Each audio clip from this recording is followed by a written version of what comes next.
Veja, Cosete, se você consegue me ver ao vivo. Depois que você... Não, você tem que me ver. Você tá me vendo? Você tá me vendo, Cosete? Oi, mãe.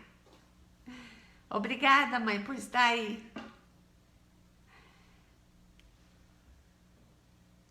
Tô esperando a doutora Cosete Castro. Ela vai estar conosco para falar de políticas públicas em benefício do cuidador familiar e profissional que cuidam de pacientes que têm demência.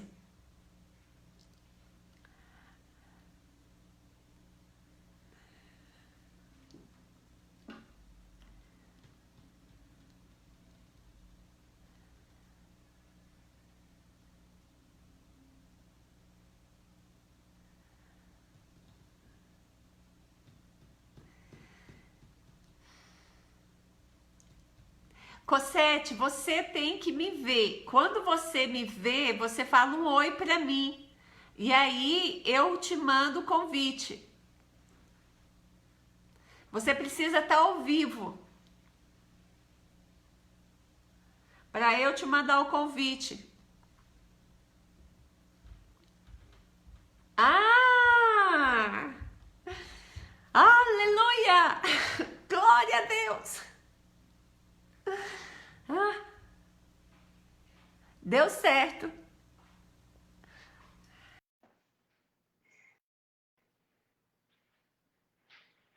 Você vai entrar agora, Cosete. Ai, que alegria, Cosete! Eu pensei que não ia dar certo. Não, Ai, mas deu. Tá me deu ouvindo bem? certo. Graças a Deus. E você? Tô te ouvindo também. Vou aumentar um Ah, pouco até o volume. tá bom, tá bom. Então, estou à tua disposição quando você quiser. Tá, eu vou só falar um pouquinho assim, vou abrir um pouquinho, porque geralmente eu entro 10 minutos mais cedo. Tá. Mas a gente está entrando no horário. E, primeiramente, Cosete, muito obrigada. Gratidão mesmo. Eu quero dizer para as pessoas que estão do outro lado que eu tive a alegria de conhecer a Cosete através da Ana Castro. Ana Castro é uma jornalista e é a primeira vez que eu tive contato com a Ana Castro estava visitando uma amiga em comum, que é a Cleide, no hospital. E aí começou essa ligação, né? E agora, quando eu convidei a Ana para estar comigo para falar de política, ela falou: Ney, eu tenho que estar com os meus netos e não vai dar de novo. Mas eu vou ver uma pessoa que poderá, né? E aí eu pensei, vamos ver. E eu tive a alegria, né, de você me receber tão bem, de falar que poderia estar comigo. E isso foi assim, abriu o meu coração numa relação, Cosete, da simplicidade que você me recebeu. E o simples, para mim, cada dia está se tornando mais chique, né? Porque você não falou nada, você falou que poderia. E eu sei que talvez a sua vida é cheia de coisinhas, né, para fazer, ou muitas coisas. E aí eu novamente eu quero te dizer que eu estou muito grata a você e grata a Ana Castro, né? Por ter feito essa ligação. Eu sei que o tema que nós vamos falar é sobre políticas públicas, mas eu comecei a pesquisar sobre você, né? E eu queria começar falando de uma coisa que eu gosto muito. Eu gosto muito de escutar histórias. Oh, que E de bom. repente, eu deparei com uma parte da sua vida que a sua mãe teve demência de Alzheimer, né? Exatamente. E você é filha única. Exatamente. É bem assim. E eu quero muito, porque assim, aí eu pensei que você, aí eu falo assim, como que a vida me surpreende com coisas maravilhosas. Eu, eu vi que você é completa, porque você tem a vivência, você sabe tudo que um cuidador, seja masculino ou feminino, passa, e você tem esse sentimento. Então, isso é uma história que você precisa passar. E depois eu tenho outras perguntas, mas eu quero que você conte a sua história de como que foi isso, desde o diagnóstico e como que foi até o final. Porque você perdeu a sua mãe recentemente, né? Eu perdi a minha mãe no dia 9 de janeiro de 2021. É Exatamente. recente. Você ainda está de luto. Eu ainda estou de luto, estou vivendo esse luto. Eu sempre digo que no Alzheimer, né, nós vivemos um luto diário. É uma perda todo dia um pouquinho, né? Mas quando chega a hora da despedida total, é sempre difícil. Por mais que estejamos preparados, né? E eu sou psicanalista, quer dizer, tem toda uma formação, mas nessa hora eu sou filha, e filha única ainda por cima, né? Então faz toda uma diferença, né? Eu sinto muita falta do tempo que a minha mãe ainda estava com saúde, de que eu ligava para ela todos os dias para contar as novidades, né? Claro que isso durante os quase 10 anos de doença, isso foi se perdendo, né? Depois da primeira fase, já para a segunda fase já era mais complicado. Eu contava, mas ela já não registrava. Mas eu sinto muita falta dessa fase. É a fase que eu me lembro, né? Que eu gosto de me lembrar, que é a minha mãe com saúde. Né?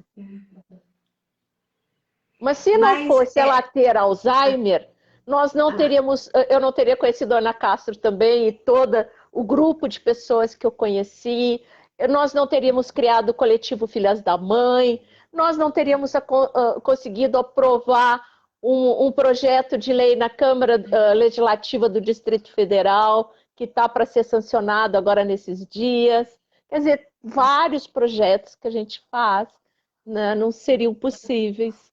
Então, mesmo de uma história triste, né, saem coisas boas. Né?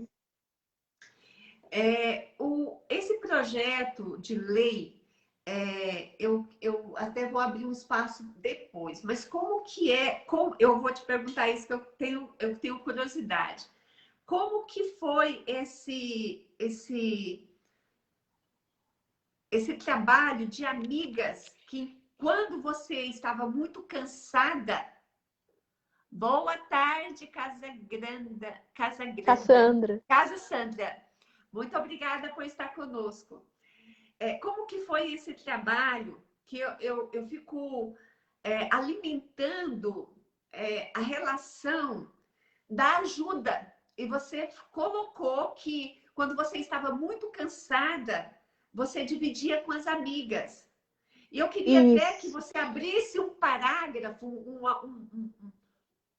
um leque das pessoas ter a capacidade de pedir ajuda, né? E como que foi isso? Como que você... Então, eu sou uma gaúcha, para quem conhece o acento de gaúcho, o sotaque de gaúcho vai descobrir rapidinho, mas eu moro há quase 15 anos em Brasília, no Distrito Federal. E eu tenho boas amigas, bons amigos. Né? Uma das coisas que eu fiz quando nós soubemos que a minha mãe estava com Alzheimer foi me informar. Onde que eu me informo? Como é que eu leio mais sobre a doença? Onde que tem grupo de apoio? Né? É algo super importante. Miriam Morata, querida, que bom que você está aí. Então, mesmo. Ana Castro também. Olha só, que boas. Viu? As amigas já estão aparecendo. Obrigada, Bom, mas Ana Castro. Um beijo no coração. Enfim, então nós começamos com outras amigas a participar das reuniões da Brás inicialmente. E em Ah, 2019, vou fazer um retrospecto um pouco maior. E ótimo, ótimo. até 2017, eu ia cada 2 meses em Porto Alegre. A minha mãe morava na casa dela.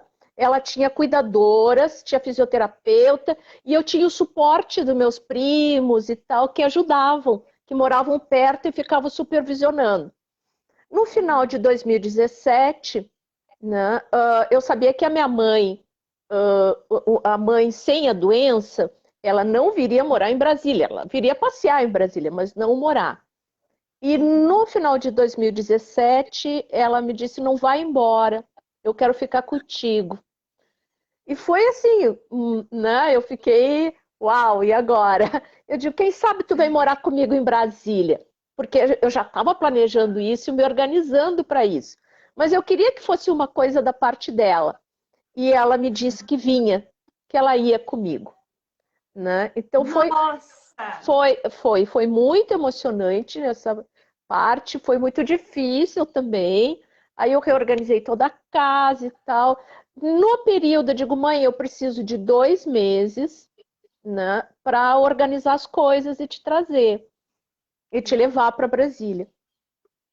E aí, nesse período, eu fiz seleção de cuidadora, fui me organizando, pedindo ajuda para as amigas, como é que eu fazia e tal, pagamento, toda essa parte que a gente não tem prática e de repente tem que entrar nisso, né? Que é o Aham. mundo da administração da doença. A gente fala muito pouco, né, dessa administração É, financeira, das rotinas, tudo isso. isso. Então, isso eu fui aprendendo, como a grande maioria das cuidadoras e cuidadores, eu fui aprendendo também com a ajuda de outras amigas com mais Olha. experiência. Uhum. E aí, o que que aconteceu? Em 2019, até 2018, todo ano de 2018, a minha mãe ia a shows de música, né? E Que a gente fazia bom. piqueniques, eu levava ela para Boa tarde, exposições. Neuza. Então, ela ainda tinha condições de compreensão e ela foi Ela perdendo, ainda né? era semi-independente ou não? Ela tinha semi-independência em casa Ela tinha também? semi-dependência em casa, mas ela já não tomava banho sozinha, ela não podia ficar Ah, sozinha, mas ela ainda aham, ela ainda estava assim, ela conseguia aproveitar mais as coisas do mundo ao redor. aham. Aí ela em 2019, a partir do final do ano de 2018, ela foi piorando muito. E 2019 ela teve 2 entradas hospitalares. Ela ficou 72 dias hospitalizada entre a primeira e a Nossa. segunda vez. Ou seja, deu 30 e tantos dias em cada uma. E aí E ela eu ficou contei. internada por quê? Ela teve vários problemas, assim. Uma delas ela ficou sem Complicações. comer. São complicações da doença. Infecção urinária Ah, que não passava, problema cardíaco, foram várias coisas assim que ela teve. Mas a segunda foi, ah, ela ficou uma semana sem comer. E eu chegava a dar nossa. assim, leite com chocolate, achocolatado, numa seringa para conseguir botar alguma coisa de alimento nela. Eu digo: a minha mãe vai morrer em casa. Porque se ela nega alimento, eu tenho que. Aí eu Aham, internei, consegui internação e tal. Nós tentamos 1 mês, ela estava com infecção urinária também. Tentamos 1 mês que ela comesse com toda a equipe médica, nutricionistas, todos, fono, e não adiantou. Aí foi decidido pela sonda, né? Então, mas nesse período eu aham. contei com a ajuda das amigas cuidadoras, né? Elas iam lá me levar comidinha, elas iam lá para que eu pudesse em casa tomar banho e Olha. trocar de roupa, né? Aham, E aí e foi isso, até chegar e fazer uma oração, né? Independente aham, da religião. Ah, eu posso fazer uma oração para tua mãe? Eu digo: claro, toda energia positiva é aham. bem-vinda, né? Todo desejo É, de melhor é bem-vindo. Então, assim, às vezes elas não desciam, não subiam até o quarto, mas me chamavam para descer e diziam, vem aqui, né, vamos tomar um ar, eu vou conversar um pouquinho contigo. Então, eu tive muito cuidado também, né? Claro que eu tinha ajuda de cuidadoras profissionais, né, para fazer esse revezamento, porque eu trabalhava, alguém tinha que sustentar a família, né? Eu trabalhava, né? Mas foi muito importante a contribuição das amigas e das amigas cuidadoras. E a partir daí, né, dessa necessidade que muitas enfrentam, e assim como eu não necessariamente tenho uma família do lado, foi que surgiu a ideia de nós criarmos o coletivo Filhas da Mãe. Né? Foi exatamente dessa ideia. Nós precisamos apoiar as cuidadoras, né, que são 96% do cuidado no Brasil é feito por mulheres, né? Então, sim. é um público feminino, basicamente. Embora os homens sejam super importantes no cuidado também. E que estão aí fazendo um trabalho muito bonito também, né? Eu quero convidar os pais para vir aqui falar sobre como que é cuidar, como um jovem, né, cuidar da mãe sozinho também, né? Isso. E que é muito difícil para o filho homem cuidar. Então, para que nós todos possamos falar mais sobre a demência, sobre os cuidados, mas para falar que o homem também tem condições, sim, de cuidar e cuidar muito bem do ente querido, né? Eu acho muito importante isso que você está falando, Ney, porque nós temos uma educação, né? Historicamente, as mulheres não puderam trabalhar até 1962, elas tinham que pedir autorização para os maridos, para os pais, para o irmão mais velho, né? Elas não podiam estudar. E passou essa educação de que a mulher cuidava e o homem era cuidado, né? Então, nós precisamos desmistificar a ideia de que o cuidado é algo só do feminino. Cuidar não tem gênero. Cuidado é para todos. É amor, né? É dar em troca o carinho, a atenção que a gente recebeu. É verdade que algumas famílias não recebeu carinho, não recebeu atenção, às vezes são famílias violentas. Mas eu sempre digo uma coisa que é importante. Eu já vou te passar a palavra, eu só vou dizer isso. Uma coisa que é importante: nenhum de nós, tá, estaria aqui se não tivesse um pai e a mãe para dar a vida. Eles podem não ter sido bons pais no decorrer da vida. Nossa, mas eles fizeram algo excepcional. Você nos deu a vida, né? Isso. As suas palavras são toca todo mundo, porque assim, eu até acho que às vezes quando a pessoa não tem condições mesmo psicológicas, né, físicas, e que aquilo pode gerar uma agressividade com o paciente, com o familiar, às vezes é importante a pessoa dizer que não tem condições. Sim. Mas a gente tem que olhar com os olhos que aquele ser, ele nos deu a vida. E se nós estamos aqui, é graças aos nossos pais, né? Isso. Eu quero te falar que a Dejanira é sua amiga? Não, mas pode ser. Pode vir a ser, Dejanira. Ela perdeu a mãe e que ela... eu acho que... Dejanira, eu não... Deixa eu ver o que eu acho que ela está dizendo que ela foi ter mãe agora, porque que ficou doente porque a mãe não criou. Então... que ela não nos criou. Olha para você ver, tem todo o sentimento, né? Sim. Todo o sentimento também. Eu sempre sugiro, né, para cuidadoras e cuidadores que façam terapia. É claro, eu sou psicanalista, o pessoal vai dizer, ah, mas é a tua área e tal.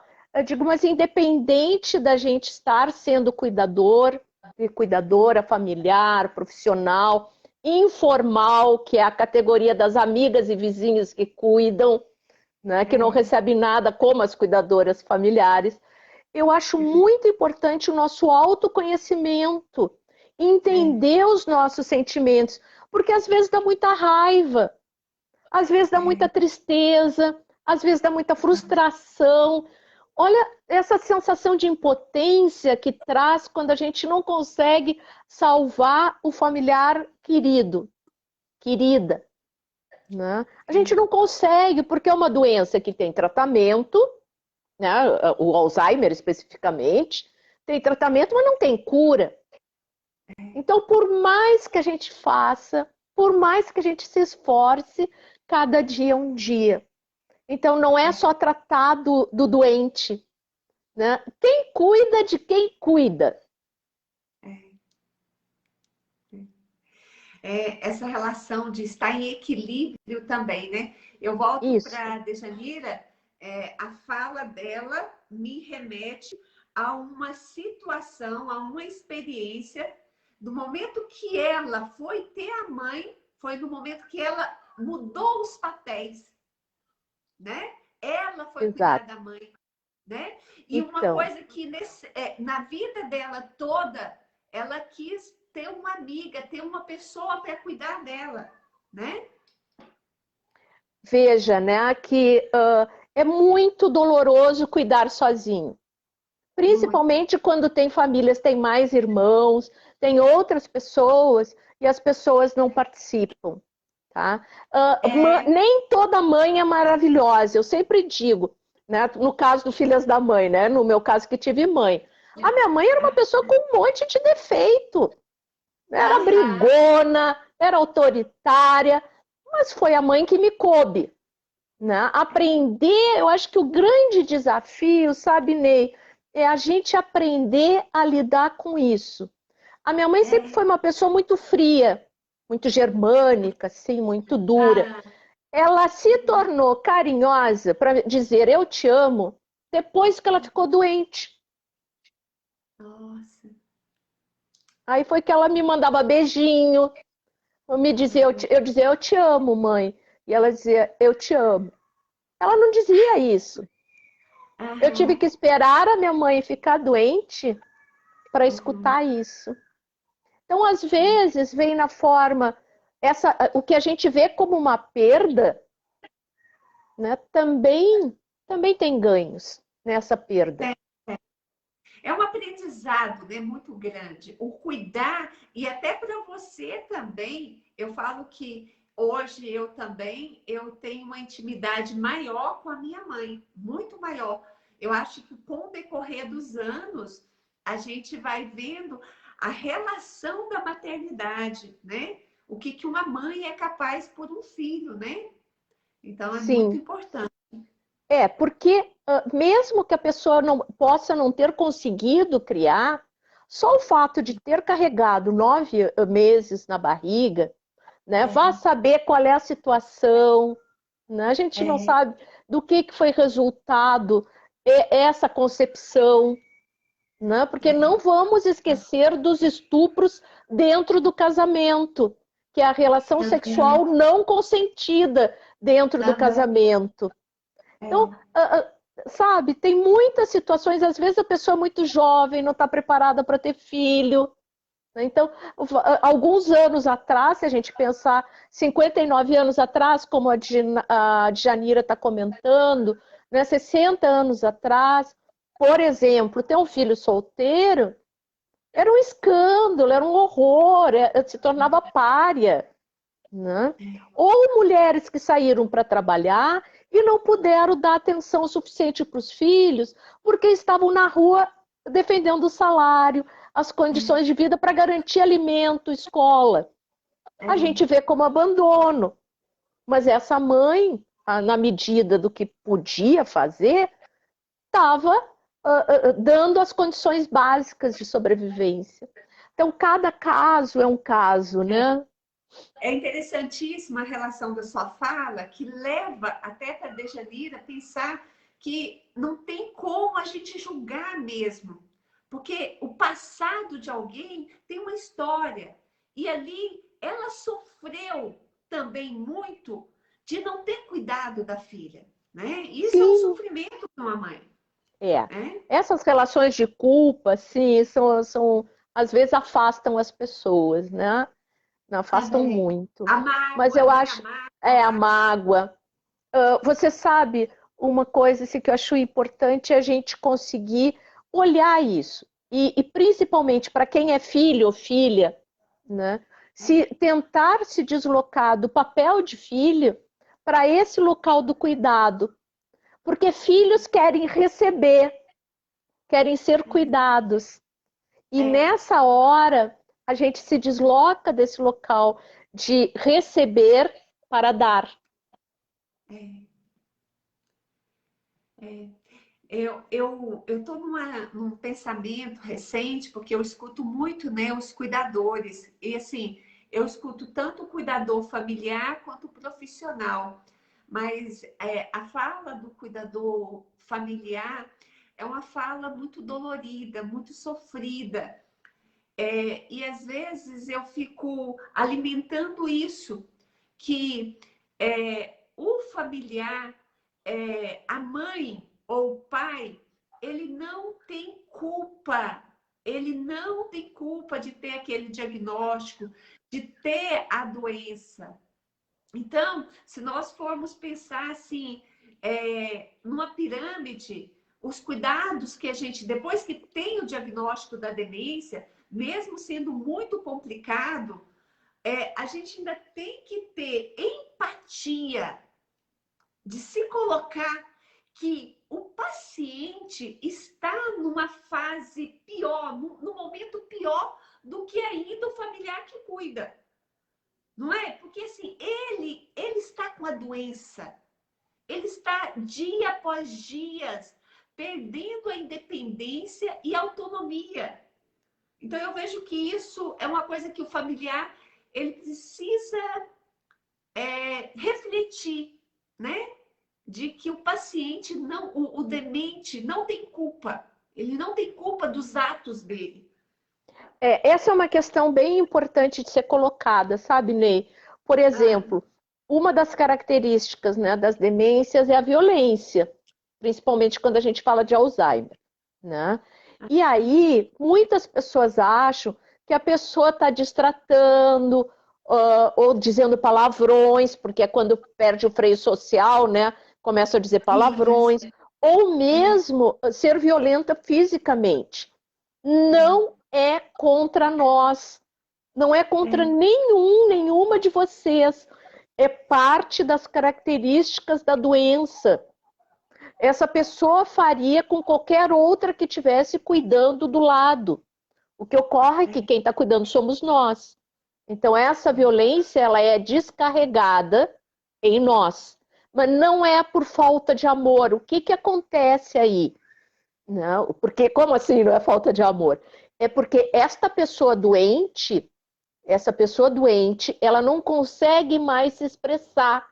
Na cabeça dela, ela não consegue formular as palavras, ela não consegue formular as frases, ela não consegue formular as palavras para externar na boca. Então, ela nem na cabeça, nem na mente, ela consegue organizar o pensamento e nem na forma de expressão verbal ela também não alcança.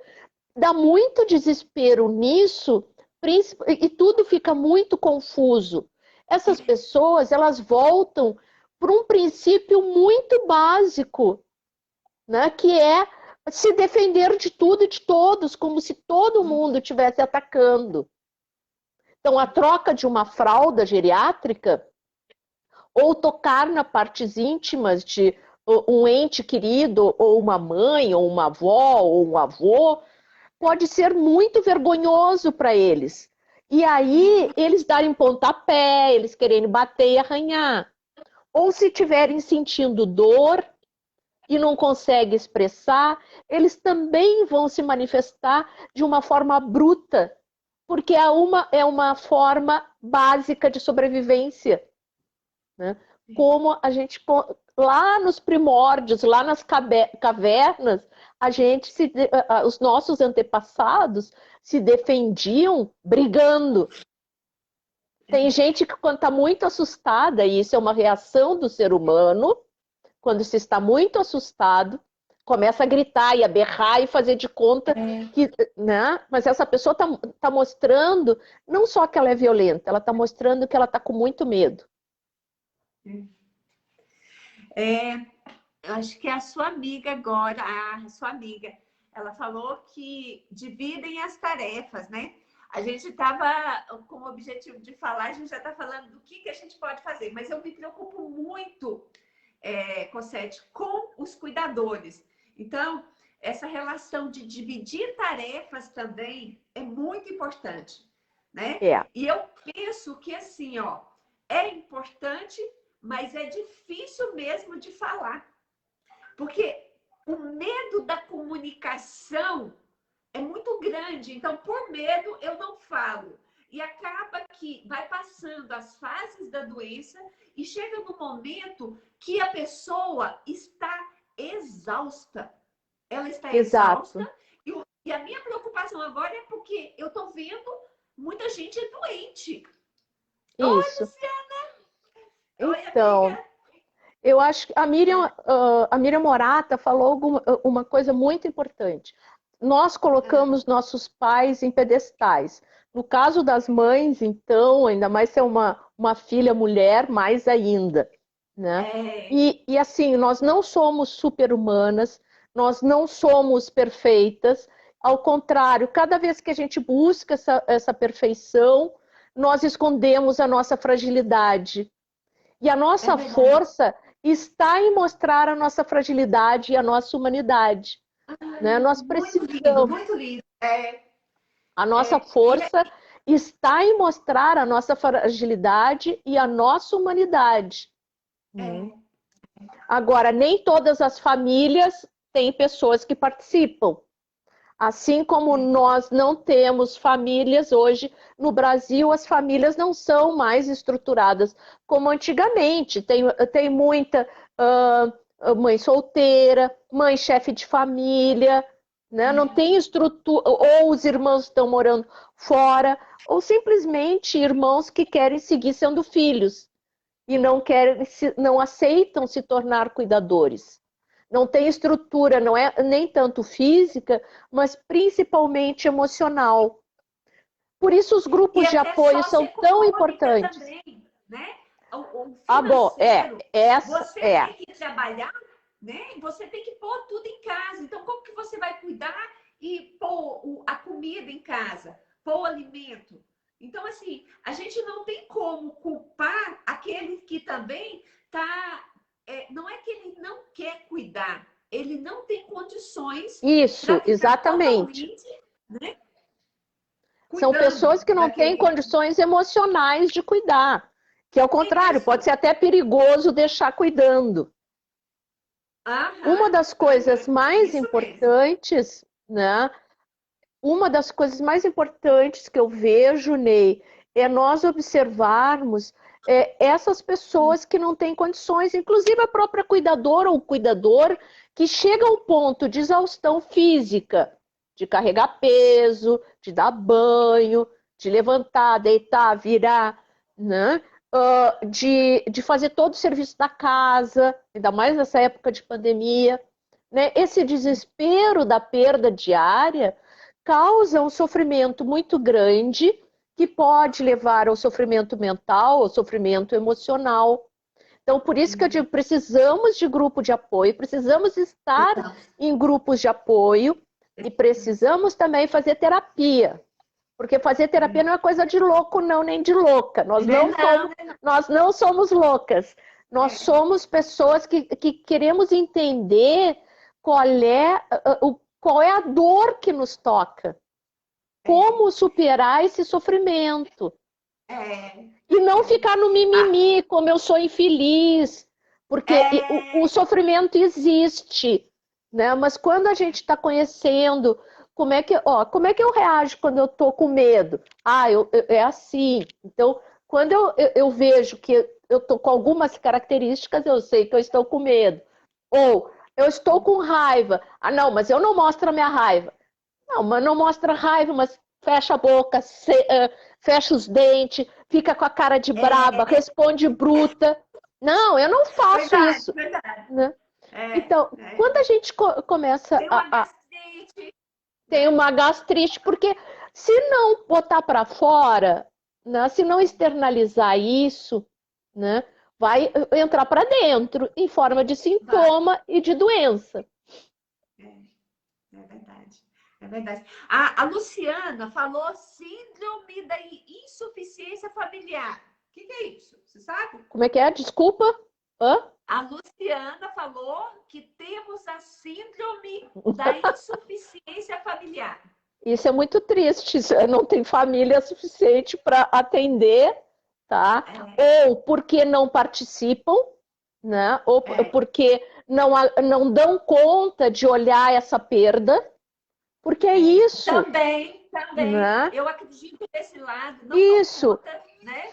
E tem pessoas de enfrentar isso, porque é um desafio. O desafio é tão grande que nós estamos. São dois desafios terríveis. Tá? Pensar na possibilidade que nós também podemos ficar com a mesma doença, que é algo assustador, tá? E mais adiante pensar na nossa própria finitude, que é a morte. Né? Então, e que também, se nós estivermos com a demência, como que nós desejamos ser cuidados, né? Porque a gente pode sim, há uma grande probabilidade da população em geral ter algum tipo de demência, né? E se a gente não mudar o olhar e as nossas atitudes, acaba que isso vai influir na nossa finitude também. Então, quando a gente fala de quem cuida do cuidador, é também como a cuidadora se cuida, como ela pratica o autocuidado. Eu já vou entrar no autocuidado, mas eu queria dizer uma coisa para a Luciana. Sabe, Luciana, muitas famílias não têm disponibilidade para cuidar da mesma forma que a cuidadora familiar oficial cuida. Mas a gente pode conversar com as famílias para conseguir brecha para dar uma saída, para caminhar, para dar uma volta, para encontrar um amigo de máscara e álcool gel, com espaçamento, espaço para fechar a porta do quarto e simplesmente deitar e dormir, porque às vezes a gente não. Quem fica à noite, eu ficava à noite cuidando, não dorme direito. Né? Então, isso é muito difícil. Né? Mas, assim, eu gostaria de voltar para o autocuidado. Quando nós criamos o coletivo Filhas da Mãe, que ele é dirigido por mulheres, mas ele é aberto para homens, filhos, netos, sobrinhos, afilhados e afilhadas e netas, sobrinhas, amigos, enfim. Uma das coisas que nos preocupava muito e segue nos preocupando é o autocuidado. Né? Autocuidado na hora de comer alimentos com nutrição, né? Com qualidade. Não comer resto do parente doente, como a gente fazia quando tinha filho pequeno. Né? Porque primeiro que o parente está doente, precisa de cuidado e aquela é a comida dele ou dela. Né? Nós temos que ter uma pausa para comer, para mastigar, para poder ter um momento de dizer, olha, obrigada por essa refeição que chegou na minha casa, que está no meu prato. Né? Que bom! Agradecer essas pessoas, né, que plantaram, que colheram, que transportaram, que nos venderam. Assim, isso. Então, voltar que esse momento da alimentação seja um momento de também a gente dizer, puxa, olha que bom isso que eu tenho. Né? E não ficar só no negativo. A relação que você está falando, para mim, hoje, a minha vivência, Cossete, é porque tudo isso é um presente. É um presente presente na nossa vida. Poder mastigar várias vezes, poder tomar um chá tranquilamente, poder cuidar, ter o autocuidado. Isso é um presente que nem todos têm condições ou tempo para cuidar de si. Né? Certo. Então, eu preciso um presente na nossa vida. Exato. E até porque nós precisamos tentar estar bem para poder ajudar outra pessoa. Djanira, veja bem, problema de pânico, ataques de pânico, de ansiedade e quadros depressivos tem tratamento com medicamento e tem tratamento com terapia. Né? Então, é parte do autocuidado tomar a medicação enquanto precisar. Algumas pessoas acham, eu não vou tomar essa coisa de gente maluca. Não tem nada a ver. Se tivesse hipertensão, estaria tomando remédio para hipertensão. Tivesse diabetes, estaria tomando remédio para diabetes. Né? Estar em um quadro depressivo, em um país com quase 600 mil mortos, com esse pânico que dá nas pessoas, na gente, de olhar, e agora, o que vai acontecer? E a minha família, esse medo da morte iminente. Porque veja que os cuidadores e cuidadoras, elas têm uma questão que é dupla com relação à morte. É um duplo luto. Né? É o luto da perda diária do paciente com Alzheimer, que está esquecendo de todo mundo, e tem o luto coletivo do país com mais de 600 mil mortos. Não tem ninguém nesse país que não tenha um parente morto, e se não tiver o parente, não tem um vizinho, se não tiver um vizinho, tem um colega de trabalho, um colega na escola. Em qualquer ambiente, nós sabemos de alguém que morreu. Então, é muito difícil dizer assim, eu estou completamente bem, eu estou feliz, mesmo para quem já não está mais cuidando. Né? Então, assim, lembrando, para quem tem depressão, está em um quadro depressivo, para quem sofre de ansiedade, tem meditações, tem várias coisas que com a ajuda de terapia, com a ajuda de medicação, em alguns casos, vai melhorar. Não vai ficar nessa coisa, meu coração fica batendo, parece que vai sair pela boca, ou eu paraliso e não consigo fazer nada, parece que eu estou congelada. Então, são muletas, pessoal. Vejam isso como muletas que ajudam vocês a caminhar, e quando vocês melhorarem, não vai ser mais necessário essa muleta. Se vocês vão dizer, puxa, agora eu já estou bem, né? Eu não preciso mais disso.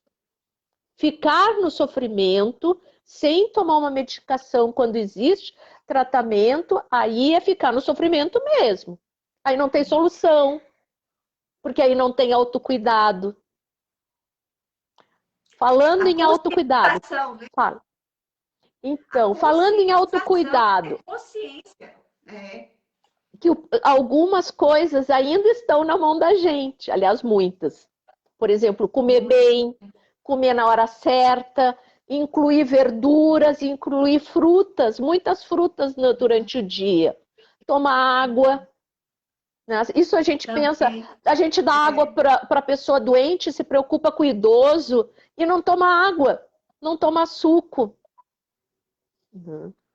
Ela falou que toma medicamentos e faz o tratamento, ela já faz. Ai, que bom, que bom então. Então você deve estar se sentindo melhor. E caso não esteja, peça para regular a medicação, porque às vezes precisa uma regulação na medicação. Porque é para conseguir dormir bem, é para conseguir se sentir melhor durante o dia também. Aí eu estava falando de autocuidado, né, Ney?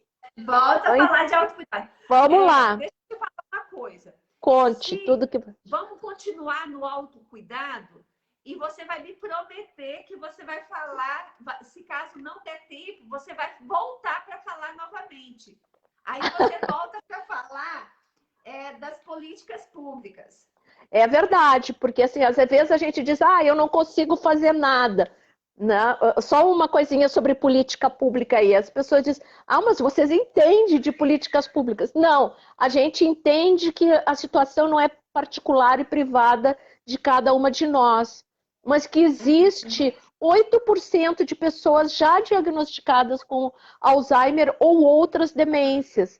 Então, nós precisamos pensar coletivamente, ter leis, ter direitos, e não só direito para os doentes, direito para quem cuida, porque senão a gente adoece também.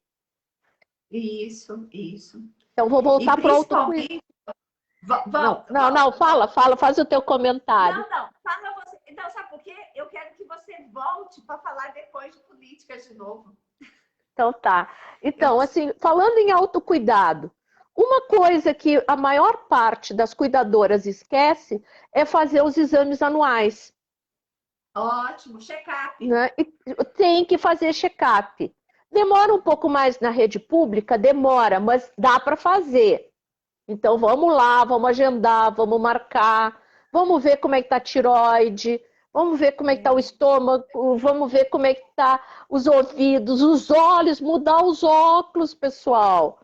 Quanto tempo faz que não tem uma revisão de olhos, né, por cada uma de vocês? Fazer revisão de dentes, ver como é que estão, essas coisas que se nós vivêssemos uma situação normal, sem estar cuidando de uma pessoa enferma, né, com uma doença, uma demência, a gente faria, mas que nós acabamos deixando de lado. Não é por acaso os casos de sobrepeso, de não dormir direito, de estar constantemente preocupada, né? E aí não desfruta de nada. Dos pequenos momentos, não desfruta. É verdade. Eu fico pensando assim, que há uma necessidade de que, como você abriu esse leque de mulheres, amigas, né, que cuidam uma das outras, eu acho muito interessante a gente ter essa relação de poder falar, de poder se abrir. Como a Djanira, ela está abrindo a dor dela. E que nós, outras pessoas, também possam ter coragem. Porque eu vejo que todos nós temos uma dor. Todos nós temos até feridas, né? Que às vezes faz de conta assim, de repente, a gente pensa que está cicatrizado, mas aí algo mexe e sangra novamente.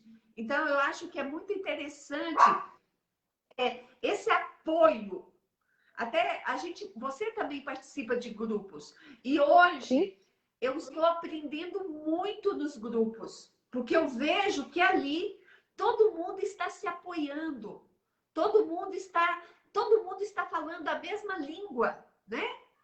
Todo mundo está cuidando de alguém, todo mundo sofre com a mesma coisa. São complicações diferentes, mas tem complicações. Então é muito interessante a gente falar sobre isso também. Sim, e principalmente a gente pode ver, Ney, que nós não estamos sozinhas. Isso. Que a nossa realidade é compartilhada em outras cidades, em outros estados, por outras pessoas, cada uma com a sua realidade, mas que tem muita coisa em comum. Então não diz assim, isso acontece só comigo.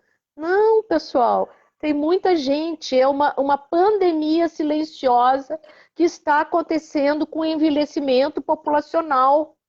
Na Inglaterra e nos Estados Unidos, as pessoas, as mulheres estão morrendo mais de doenças provocadas pelo Alzheimer do que de câncer de mama ou de doenças cardíacas. Mas nesses países tem pesquisa, tem acompanhamento, eles fizeram campanhas para não ter subnotificação. Por exemplo, a pessoa está morrendo ou morreu, e aí vai botar no atestado de óbito. De que morreu? Morreu de um problema respiratório. Não, de cardíaco, porque se não for respiratório pode pensar que é da pandemia. Mas morreu por um problema cardíaco. Não, morreu de Alzheimer e de problema cardíaco. ou morreu de Parkinson, morreu de doença frontotemporal, morreu de doença de Levy, e assim vai indo nas diferentes demências. Mas tem que estar notificado, tem que ter acompanhamento, porque senão a gente não tem nem noção do que está acontecendo. Eu vou falar, né? Deixa eu te falar. Você falando disso, eu estou abrindo o leque, igual você falou, morreu de pneumonia, mas se era demência de Alzheimer, por que ainda existe tanto preconceito? Você já viu que tem muitas pessoas que estão ainda escondendo o doente? Às vezes, Cossete, eu vejo que é para proteger ele. Mas às vezes, se a gente ficar nessa relação de esconder aquela doença, de não falar, de não abrir as portas, acaba que a gente não vai ter meios para ajudar eles. Então, eu queria que você falasse um pouquinho do preconceito. O que você vê isso com o preconceito da doença?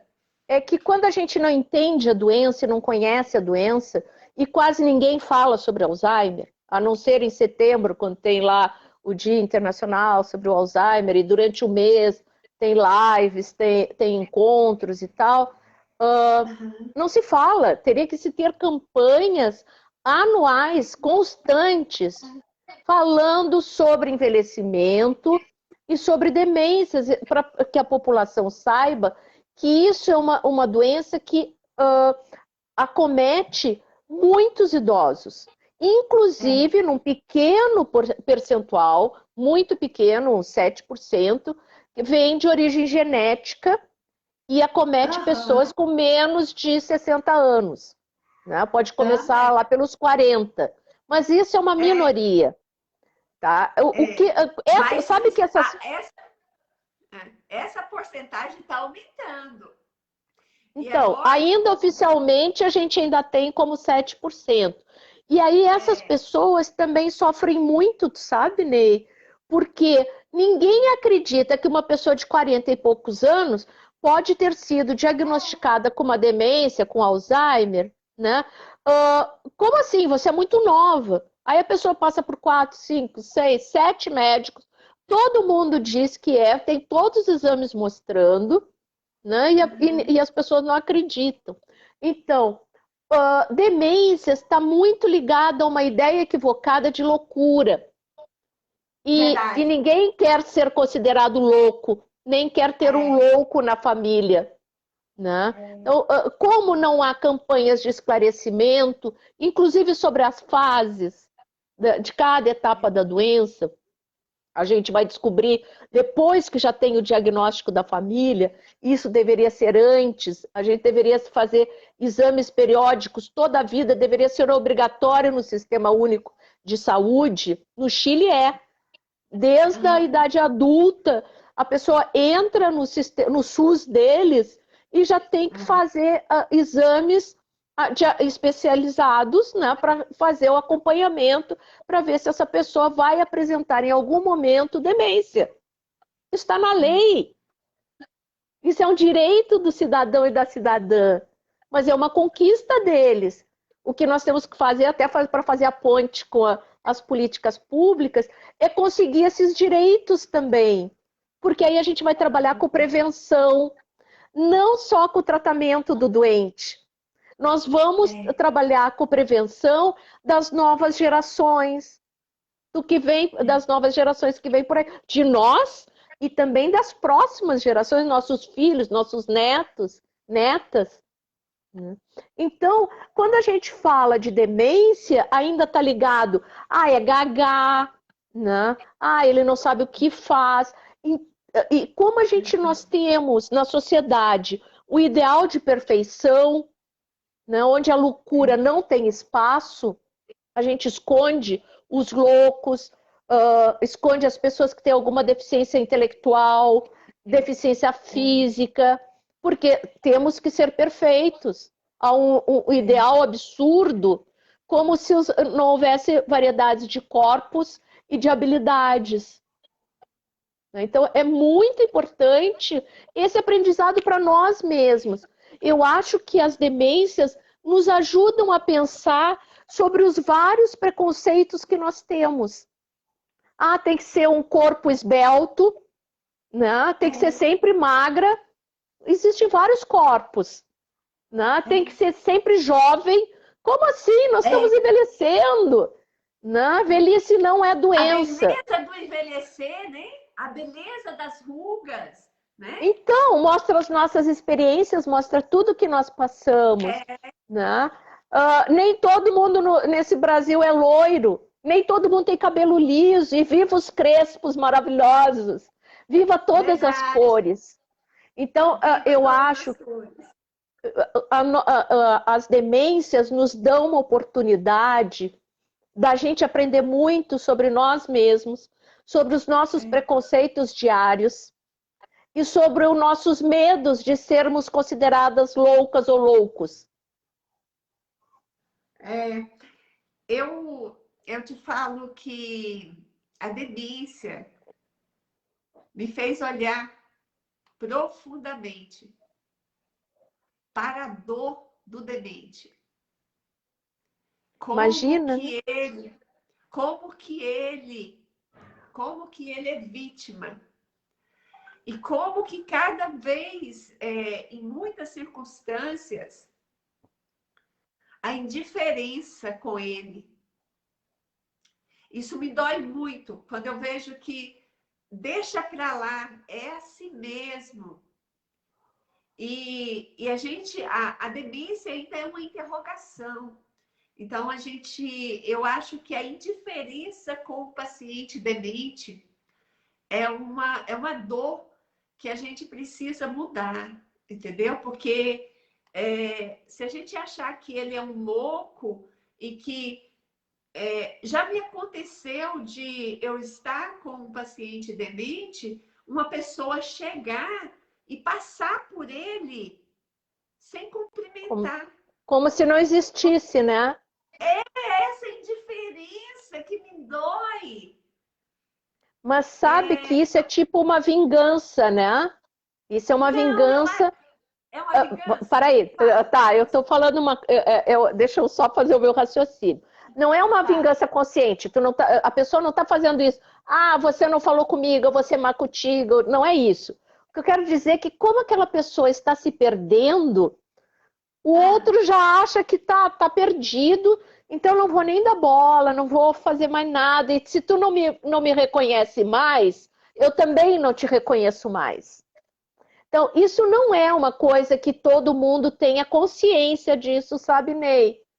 Né? Tem muitas pessoas que sequer se dão conta que estão sendo desatentas, que estão sendo brutas, tá? Porque não importa se o outro não está reconhecendo, se o doente não está reconhecendo, ou não consegue responder o bom dia, o boa tarde, ou não consegue responder ao carinho. A questão é, que carinho eu estou dando, né? Que atenção eu estou dando. Né? Mas também a pensar que cada um dá o que pode, né? Também. Cada um dá o que pode. E pessoas esgotadas, né? Pessoas assustadas e com medo, em geral se retraem, né? E tem muito pouco para dar. Por isso precisa de ajuda. Ajuda de grupo de amigos, dizer, vem aqui, fica aqui um pouco enquanto eu vou tomar um banho, e tomar um banho muito demorado, de 1 hora, sair bem cheirosa, botar batom, né? E também procurar numa terapia esse espaço de fala, de poder dizer, eu tô com raiva, eu tô furiosa, eu tô ressentida, né? Eu tô com medo. Todas essas coisas que a gente vai guardando para dentro e aquilo vai aumentando. E pode aumentar na forma de compulsão de alimento, compulsão de remédio, compulsão por bebida, por jogos, insônia, e aí vai indo. E aí vai indo, né? Vai explodir em algum momento em forma de uma doença. Não é por acaso que as cuidadoras ficam muito doentes, né? Casos de câncer, de cardiopatias, né? A Ana Castro está dizendo aqui, raiva, culpa e medo são companheiros das cuidadoras, né? Mas, Ana, você faz terapia e você sabe o quanto é importante poder identificar esses sentimentos, até para não jogar em cima da pessoa doente, que é o lado mais frágil. É. Mas quando a Se a gente não gente for olhar, identifica isso, né, acaba que a gente, mesmo por culpa, faz assim, de qualquer jeito, né? Fala, Ney, depois eu quero contar um caso que aconteceu comigo. Não, então você conta, porque eu quero aprender com você. Eu gosto de escutar história. Conta. Então, vou te contar uma Conta história porque que é da minha experiência pessoal. Você A tem minha, que voltar, viu? Você tem que voltar. a minha mãe caminhava muito, não parava, tinha muita agitação. E aí nós saímos todos os dias com ela, assim, 2, 3 vezes pela manhã, 2, 3, 4 vezes pela tarde. Às vezes ela estava, como ela tinha problema cardíaco, ela não podia tomar muita medicação, porque ela podia ter uma parada cardíaca. Então tudo era menos, né? Enfim, um dia ela estava numa semana muito agitada e irritada também. Depois eu fui aprender que essa irritação em excesso, como eles não conseguem se comunicar, provavelmente é dor, alguma coisa está acontecendo. Pode ser dente, pode ser dor de barriga, pode ser por não ter feito cocô, pode ser infecção urinária, pode ser várias coisas que nós precisamos estar atenta para olhar. Naquela época eu ainda não sabia muito sobre isso. Eu fui aprendendo depois, né? E nós estávamos caminhando embaixo do prédio. A Brasília tem um sol muito agradável, muito lindo, né? Uma cidade muito ensolarada. E a minha mãe ficou irritada comigo, eu não me lembro mais por quê, não sei se era alguma coisa que eu falei, alguma coisa, ela se irritou e ela se virou com uma agilidade, ela tinha muita agilidade, muita força. E ela deu um beliscão, não sei se vocês já passaram por isso, mas era uns beliscão fininho, ela fazia assim, crack.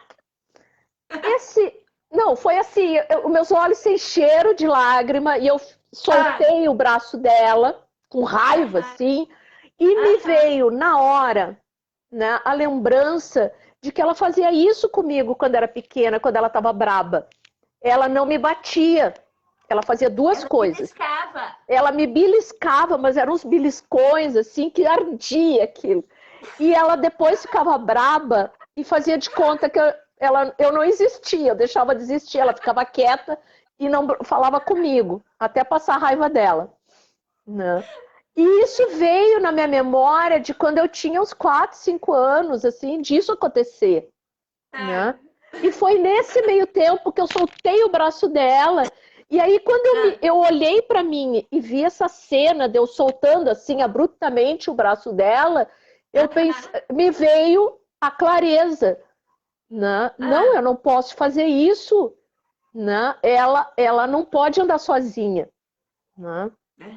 Aí eu saí, botei o braço nela, eu tava com raiva ainda, eu tava com dor, veio aquela memória da dor infantil, né? E aí, eu não sei, eu fiquei quieta um tempo e depois eu comecei a cantar e dizer abobrinha, porque eu sabia que ela não tinha a menor noção do que ela tinha feito. Quando ela era adulta, quando ela era saudável lá, ela sabia, né? Mas nesse momento ela já não sabia mais. Mas ela voltou no mesmo minuto, tipo assim, eu vou beliscar ela para ela sentir. Exato, ela se irritou comigo com alguma coisa que eu falei. Acho que ela não queria subir, a gente já estava quase 1 hora caminhando, né? E eu digo, mãe, tá na hora de subir e tal. E eu acho que eu falei em banho, e ela ficava furiosa com banho também, né? Mas foi, então, assim, ó, o que fala sobre isso, né? Eu acho que retornar essa questão da nossa humanidade, reconhecer a raiva ali naquele momento, tá? E reconhecer que tá, realmente eu fiquei com raiva, mas logo eu peguei ela em seguida, eu não empurrei nem nada, eu só tirei o braço dela, a mão dela de perto de mim, né? Mas de me dar conta, assim, não, peraí, A pessoa saudável aqui sou eu, né? Quem tem condições de reagir e lidar com isso sou eu, né? Aí ela me trouxe uma memória de algo dolorido que eu tinha esquecido, porque com o passar dos anos a gente vai esquecendo as maldades dos pais também, né? Que é uma pequena maldade, né? Então, essa agressividade deles, né? Mas você falou desse minuto que ela te beliscou. E vamos voltar para as cuidadoras e cuidadores, tanto que são situações diferentes. Eu já escutei uma senhora falar para mim que antes do paciente chegar no banheiro, ele já tinha feito cocô na roupa toda, né?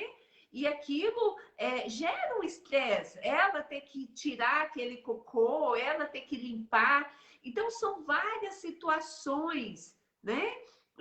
Um paciente que... Imagina uma mulher que cuida da família, que cuida de mais coisas, e chega à noite, o familiar doente, que é uma doença, começa a caminhar à noite, começa a então, falar à noite. então, E ela Ney, não para dorme. isso tem medicação. Isso é uma coisa muito importante que os geriatras falam e eu defendo muito. Às vezes, alguns problemas do doente é regulação de medicação, tá? Então, é esse limite de não deixar dopado o dia inteiro, mas deixar mais Isso. tranquilo, né? Deixar a pessoa mais tranquila. É o limite da pessoa dormir à noite e permitir que o outro descanse. Porque não tem ser humano que resista passar a noite acordado em situação de estresse e passar o dia acordado também. Essa pessoa está fadada a ter um problema cardíaco logo ali, ou um AVC. Ou seja, Não, precisa. eu... Não, precisa dessa regulação. E o fato, quando ela começa a passar por esse ciclo de não dormir, de ver aquilo se torna repetitivo. Aí ela começa a ficar irritada. Eu já estou imaginando Claro. o familiar irritado. Da Aí vai dar uma irritação resposta para abrupta, vai chegar ao gritar. ponto de... Eu E também depois vai tenho isso. chorar porque vai Então a ficar com gente tem culpa que porque ver tratou mal. meios. Foi também. Agora Esse sim, é um ó, fato. casos. Essa questão do cocô, a minha mãe não chegou a passar por isso. Mas eu tenho, na minha família, nós tivemos já 4 casos de demências. Eu tive uma prima com 5 anos mais que eu, que teve hidrocefalia, né? Já faleceu há 2 anos. Teve a minha mãe, que faleceu esse ano.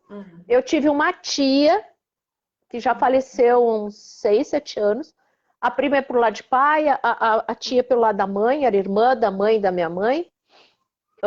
E também fazia essa questão do cocô e tal. Passar na parede, passar na roupa, né? Tudo isso, que é escatológico, é uma coisa que a gente não consegue imaginar, né? Mas também pode ser tratado com medicamento. Ah, Cosete, tudo é medicamento? Não, mas no caso do tratamento de demências, né, 90% é medicação. Não é 90%. Vamos ser mais equilibrados. 70% mais a nossa atenção, mais o nosso carinho, mais olhar o paciente e estar por ele também. Olha que bom. Tem mães que conseguem fazer tudo na fralda, né? Cocô e xixi. A minha também fazia tudo na fralda, né? Mas nem todos aceitam. Tem algumas que tiram fralda. Tem homens que tiram fraldas, né? Homem até inclusive mais difícil de aceitar, né? Depois que eles já não têm mais noção do que significa uma fralda geriátrica, é até mais fácil de lidar, né? Difícil é quando eles ainda têm consciência. É verdade. É verdade. Você tem relógio aí para a gente saber que horas são? Eu não. Você não tem relógio? Oh, meu Deus. 2. Eu também não estou vendo nada aqui de horas. Só um minuto. Vou ligar o outro celular. Mas, Eu quero. Cosete, A gente estava falando de autocuidado. Enquanto você está procurando fala, aí, eu queria lembrar uma coisa que é essencial: fazer fala. exercícios físicos. Ah, eu não gosto de ginástica aeróbica. Eu também não gosto, pessoal. Faço 2 vezes na semana e agora vou fazer 3 num programa gratuito da UNB, que é para pessoas de 60 anos, porque eu acabei de cumprir 60 anos, tá? É super importante porque osteopatia e osteosporose e ganhar massa muscular. Tá? Então, é importante. Precisa ir para a academia? Não, tem coisas gratuitas que pode ter na sua cidade, nas universidades, programas nas faculdades de educação física voltadas para jovens ou para pessoas em situação de envelhecimento, que é nosso, ganhamos experiência. Outra coisa, e aí eu vou falar do meu caso, né? Eu gosto muito de meditação, meditação me ajudou muito a me tranquilizar. Eu comecei com 5 minutos, porque eu era muito ansiosa, não dava conta de fazer mais. Agora eu já faço 1 hora de meditação, né? Mas aí tem momentos que não dá tempo, alguém chama, a gente para, pode fazer 5 minutos devagarinho, várias vezes ao dia. Orar, para quem acredita em algum tipo de religião, pensando em termos da espiritualidade, orar é um tipo de meditação. Caminhar é um tipo de meditação, porque a gente vai pensando com a gente mesmo sobre a nossa vida, sobre as nossas questões. Né? Então, tem coisas que assim, eu não tenho dinheiro. Não é dinheiro. Eu não tenho tempo. Peraí, mas vamos ajeitar no autocuidado essa pessoa essa tua amiga, essa parente, que pode ficar um pouco para ti em casa, né? Ela pode ficar 20 minutos, meia horinha para que você saia e dê uma caminhada. Eu não estou acostumada. Sai devagar só para caminhar, para olhar para o verde, para olhar para a rua, olhar para outro espaço que não seja o espaço doméstico. Se não fez as 2 doses da vacina, tem que, de qualquer forma, ter cuidado com 2 doses ou sem 2 doses de máscara e álcool gel. Que mais? Meditação, exercício. Eu faço Tai Chi Chuan, pessoal. Há uns 10 anos atrás, quando eu comecei, a minha mãe ficou doente e foi diagnosticada, eu era super ativa, hiperativa. E naquela época, um amigo me levou para vamos fazer Tai Chi para ver se te tranquiliza e tal. Eu entrei e achei a coisa mais parada do mundo. Há 4 anos eu faço Tai Chi e acho uma das coisas mais maravilhosas do mundo. O que significa? Né, que são momentos na vida da gente. Às vezes pode fazer sentido para mim dizer que eu pratico um exercício que é uma meditação em movimento, né? E para outra pessoa não vai fazer sentido agora.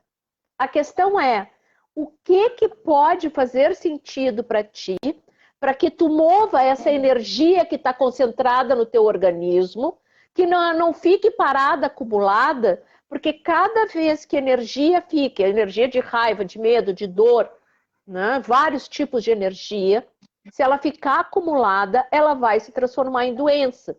Porque se nós não botarmos isso, gastar essa energia, botarmos ela para fora, ela vai se voltar, ela vai implodir. Quando a gente diz que a gente implodiu, né, é porque está guardando tudo, está ressentido, vai lá, né, e não está botando para fora. Eu nem falei de políticas públicas ainda. Mas você vai voltar para falar de políticas públicas. Já são 6h20, Cosete. Já passamos de hora. Então, olha 6h20. só. A Claudenir está dizendo que faz as atividades domésticas escutando música. Música é maravilhoso, é maravilhosa, qualquer tipo de música, né? Ouvindo preces também. Por isso que eu disse, orar é um tipo de meditação, porque a gente se concentra O que que é meditar? É estar concentrado no momento presente, nesse momento. Não é pensar no que aconteceu há 10 minutos, a 1 hora, durante o dia, nem no problema que vai ter que resolver depois, né? Enfim, né, nós temos que... Outra coisa, artesanato é maravilhoso, pintura, Também. desenho, qualquer coisa que nos ajude, né, a estar conosco mesmo que seja para dar um presente para alguém, fazer alguma coisa para alguém, é incrível, né? Aí a gente não fica também só pensando na doença. Também, também. Cosete, a gente vai finalizar, mas você vai voltar. Eu estou muito grata com todas as suas orientações, né? Desde a parte medicamentosa, como terapia, né? As terapias que estão aí e que são muito importantes, e tudo que nós podemos fazer para que nós possamos cuidar bem daquele ente querido, daquele paciente que está em nossos cuidados. E autocuidado, Cosete, né? Olhar para e si. autocuidado. Eu estava sorteando o meu livro. Eu sou escritora e eu escrevi esse livro, Silêncio da Doença de Alzheimer. Só que esse negócio de sorteio, eu queria um número muito grande, as lives, o número às vezes não é tão grande, e eu vejo que algumas pessoas têm interesse no livro. Então, agora eu estou presenteando, eu estou dando de presente. As pessoas que tiverem interesse, deixa o nome e o endereço, que eu vou encaminhar, tá? Que linda Tem algumas ação, pessoas... Ney. Que lindo da tua parte. Porque eu acho que muitas famílias precisam, e eu acho que, como eu falei um dia desse, Cosete, é tão importante a gente dar o presente, mas não ser uma barganha, ser Claro, algo que a gente quer ver a pessoa feliz. No momento que você dá alguma coisa para alguém, é muito gostoso que aquela pessoa receba com alegria. Eu não estou dando para você querendo algo de volta. Eu exato. estou dando porque eu sei que você talvez tenha um familiar, às vezes a pessoa quer aprender um pouquinho mais, e aí eu achei que muitas pessoas que estão participando querem mesmo. Fala assim, Claro, eu com quero certeza. o livro em minhas mãos, Que né? bom, Então que eu estou bom. doando. É. Ney, deixa eu aproveitar e contar uma coisa para as pessoas que estão nos vendo, escutando. Conta. No Coletivo Filhas da Mãe, nós temos um blog cujos textos são publicados no jornal Correio Brasiliense. Está online, é gratuito, e nós publicamos todas as segundas e sextas sobre Alzheimer, sobre demências em geral, sobre envelhecimento. Falamos de políticas públicas de cuidado, políticas públicas de idosos, políticas públicas em geral que nos ajudem a ter melhor qualidade de vida, né? Falamos também Aham. algumas dicas de filmes, de séries também, né? Ai, que ótimo! Eu já Então, estou acompanhando vocês. Você continua me mandando, tá? tá bom, vai ser um Ou prazer. você ou a Ana Ó, a Carla que Ana, mandou. a Ana É. tem mandado, tenho certeza. Então, assim, hoje, por exemplo, a gente publicou lá no Correio Brasiliense, para quem quiser procurar, é só botar no Google, Coletivo Filhas da Mãe, A Ana blog. Carla me colocou agora. Ah, Ana, muito obrigada. Hoje, É, por exemplo, é. nós tivemos a gente às vezes abre espaço para os nossos convidados. Uma vez por mês a gente tem o convidado. Hoje nós tivemos a Carmencita Corso, que faz a nossa apoiadora no Twitter, que publica as nossas nas redes sociais digitais. E ela escreveu muito lindo sobre a série Navileira, que é uma série coreana que trata exatamente sobre a questão do Alzheimer de um carteiro. Mas, bom, olha aí, as pessoas já estão escrevendo, que legal, pedindo livro. É, e aí, Alan, eu vou enviar, já tem algumas pessoas na frente, então todo mês eu estou enviando uma quantidade.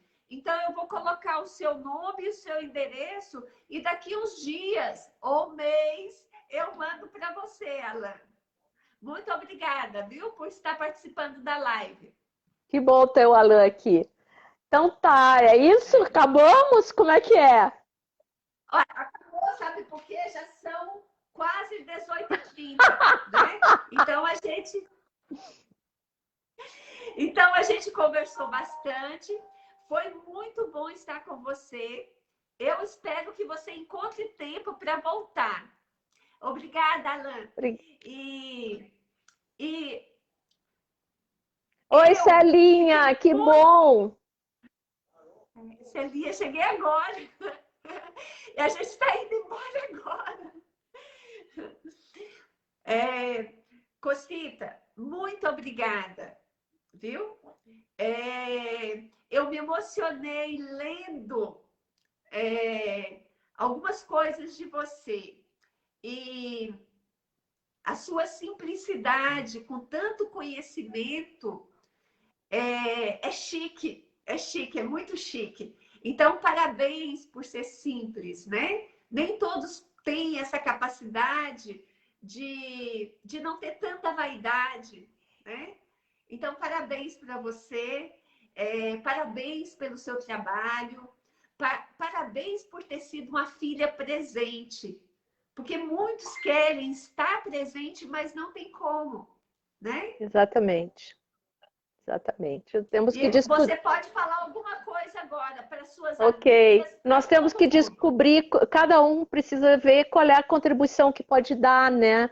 Às vezes não é ficar 24 horas, né? Não é ficar o tempo inteiro, né? Até a exaustão, mas ficar algum tempo que, se não for o cuidador ou a cuidadora principal, de que forma pode ajudar a pessoa que está cuidando, né? Se for a cuidadora principal, conseguir pedir ajuda. E se a família não ajudar, né, buscar na rede de apoio. Se não tiver rede de apoio, ir para os grupos como o Coletivo Filhas da Mãe, como a Abras, como o GAFA em Minas Gerais, como Cuida de Mim em São Paulo, da Miriam Morato, e muitos outros.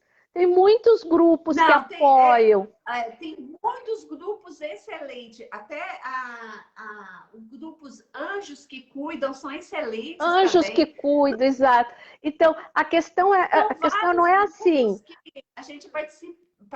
Isso, né? exatamente. Então, eu citei suporte. Exato, eu citei alguns, não dá para citar todos aqui, me perdoem quem eu não falei, mas eu acho que o que é importante é a gente ter coragem de pedir ajuda.